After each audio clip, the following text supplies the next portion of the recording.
Boker Tov. We are continuing with the Halachot where we left off.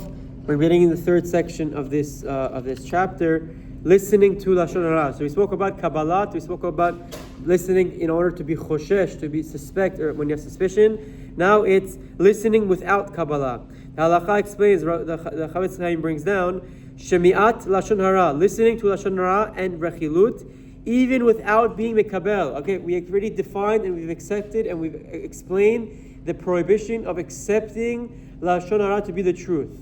So what if I come and I listen without accepting it to be the truth? I just want to listen to the rumors, but I don't believe it. The halacha is, the Chafetz Chaim writes, it's also asur min Torah. It's still forbidden biblically if someone willingly goes to listen to Lashon Hara or pays attention to Lashon Hara being spoken around him in his presence. If one senses that the information could be important for him to hear for to'elet purposes, for example, he wants to marry into the family, or he has a prospective shidduch, or he might make a business venture with this individual, and he hears, oh my gosh, you're talking so negatively, you're saying inappropriate negative things about that person, or in order to investigate and give tochah to the subject, and in order to convince him to correct the wrong that he committed, it is permitted, as will be explained later on. However, one must be extremely careful not to accept the information as truth. So again, listening is also prohibited, even if you don't accept it.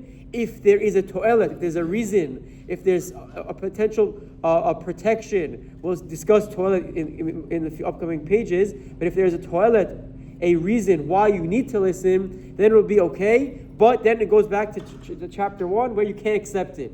You can't accept it to be the truth. You can only be suspicious and use it to proceed with caution. Similarly, reading Lashon Hara is also prohibited, even if one does not intend to accept it as a fact. Also, this is very applicable. If someone is in group chats on WhatsApp or wherever, on social media, in newspapers, where they're writing Lashon Hara, you can't even read it, even if you won't accept it. Again, it's a very, very severe and very important halacha.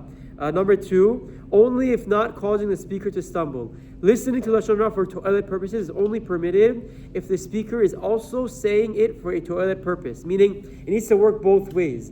I might want to marry into the family or might want to partner with them in a business venture.